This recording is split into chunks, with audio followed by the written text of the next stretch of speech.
Uy, saktong-sakto yung timing, dumaan ako sa'yo ah. May tanong ako sa'yo. Sagutin mo to ng totoo ha. Anong dahilan bakit late ka na natutulog? Anong dahilan bakit hindi ka na makatulog ng maayos sa gabi? Yung pilit mong gustong matulog ng maaga pero hindi mo na magawa. Pagod na pagod ka pero hindi ka pa rin makatulog. Feeling ko ikaw to eh.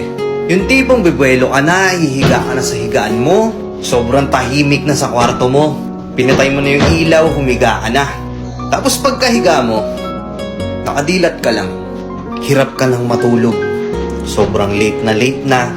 Tapos papasok lahat ng mga bagay na nag-overthink ka.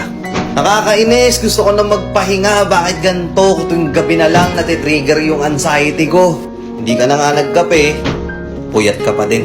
Siguro habang tumatanda tayo, nalilibang tayo sa umaga sa mga bagay na ginagawa natin pero pagsapit ng gabi, doon naaatake lahat, no? Ikaw to, di ba? Iniisip mo yung mga bagay na sana ginawa mo, yung mga naging desisyon mo sa buhay na hindi naging maganda yung outcome. Sobrang daming what ifs. Sobrang nakakapagod, no? Yung feeling na kahit anong gawin mo, kahit pumikit ka, ilang oras na, pero yung utak mo nakikipagtalo pa rin at gising na gising pa. May kanya-kanya tayong reason kung bakit lagi tayong napupuyat sa gabi. Yung iba, habang tulala sila, hindi nila namamalaya na iiyak na sila. Yung iba, pakiramdam nila, kulang sila. Yung iba, may namimiss. Yung iba, natatakot na baka bukas ganun ulit, napakahirap ulit ng haharapin. Ang hirap, no? Ito yung pinakamalaking pagsubok natin na hinaharap natin gabi-gabi. Especially tayo na tumatanda na.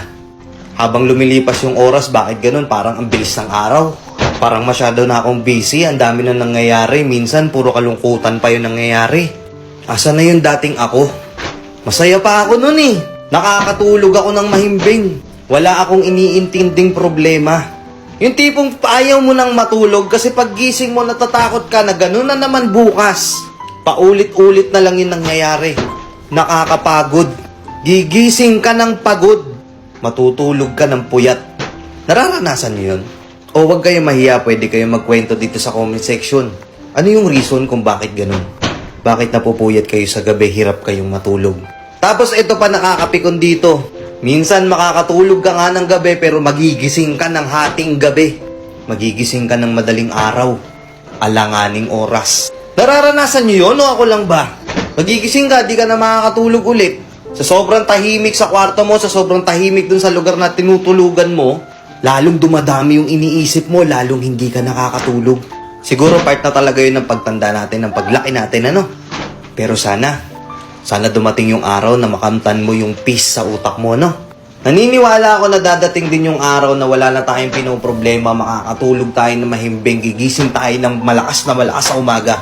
Alam ko ngayon mahirap pa. Alam ko ngayon nag-i-struggle ka pa. Pero lahat ng sakripisyo mo araw-araw, lahat ng ino-overthink mo, kalmahan mo lang kasi magiging okay din ang lahat. Napakarami natin problema. Isa-isa lang. Ikaw, tatanungin kita ulit. Bakit late ka na nakakatulog kada gabi? Comment mo nga dito. Let's go.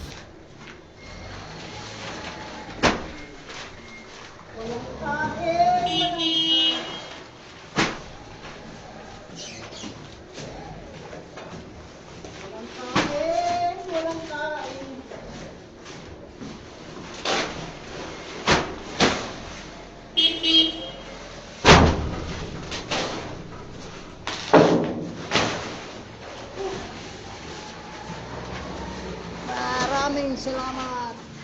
Ito kami. Tapos na.